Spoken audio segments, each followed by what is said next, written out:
Hello guys, আজকে আমি explain করব কাইজো নাম্বার 8 এর প্রথম এপিসোডের শুরুতে আমরা দেখতে পাই একটা শান্ত শহর, কিন্তু হঠাৎই সেখানে আক্রমণ করে একটি কাইজু। সাথে সাথেই সবকিছু তছনছ করে ফেলে।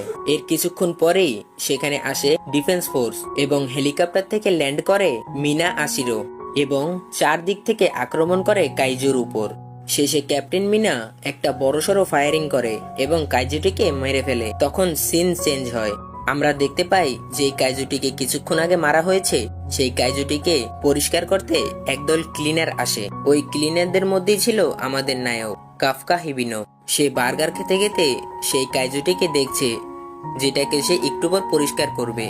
এরই মধ্যে সবাই রাস্তায় নেমে পড়ে এবং ডিফেন্স ফোর্সের সবাইকে স্বাগতম জানায়। ওইদিকে কাফকা তার কাজের জন্য সেইখানে পৌঁছায় এবং কাজ শুরু করে। কাজ করতে করতে তার এক টিমমেটের পায়ের উপর পরে কিছু পরিমাণ অ্যাসিড। তারপরে কাফকা দৌড়ে গিয়ে তার ওই টিমমেটকে হেল্প করে। তখনই ঘটে এক হাস্যকর ঘটনা। তাদের টিম লিডার কাফকাকে বলে যে যাও এখন গিয়ে কাইজুর পেট কাটো।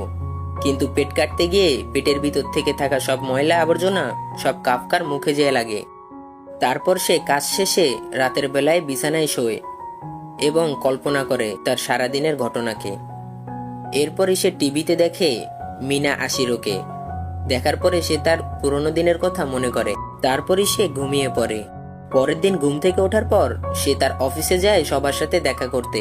তখনই কাফকা খেয়াল করে যে নতুন একটা ছেলে আসছে তাদের সাথে কাজ করতে, আর ছেলেটির নাম হলো রিনো। তারপরে তাদের মধ্যে কিছু কথাবার্তা হয়। তারপরে রিনো চলে যায় তার জামাকাপড় চেঞ্জ করে সেই কাজের স্থানে।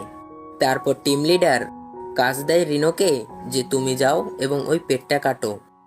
কাফকা খুশি হয় যে এবার দেখো গিয়ে মজা কেমন। কিন্তু কাফকার কপাল এতটাই খারাপ যে টিম লিডার আজকেও তাকে সেইখানে পাঠিয়েছে। কাজ শেষে যখন ব্রেক দেয় তখন তারা দুজন একসাথে বসেছিল, কিন্তু রিনোর অবস্থা খুব খারাপ ছিল, তাই কাফকা তাকে দেখে হাসতেছিল। তারপর রিনোর খারাপ অবস্থা দেখে কাফকা তার দিকে একটা মাল্টিভিটামিন মারে এবং বলে নাও এটা খাও, না হলে তোমার পেটের অবস্থা আরো খারাপ হবে। তারপর তারা দুজন শুরু করে দেয় তাদের কাজ এবং তাদের কাজ শেষ হতে হতে বিকেল হয়ে যায়। তারপর সারাদিন সাহায্য করার জন্য কাফকাকে রিনো থ্যাঙ্কস বলে। রিনো আরো বলে বর্তমানে ডিফেন্স ফোর্স 32 বছর পর্যন্ত করা হয়েছে, তাই চাইলে আপনি সেখানে আসতে পারেন। সেটা শুনে কাফকা আরো বেশি খুশি হয়ে পড়ে।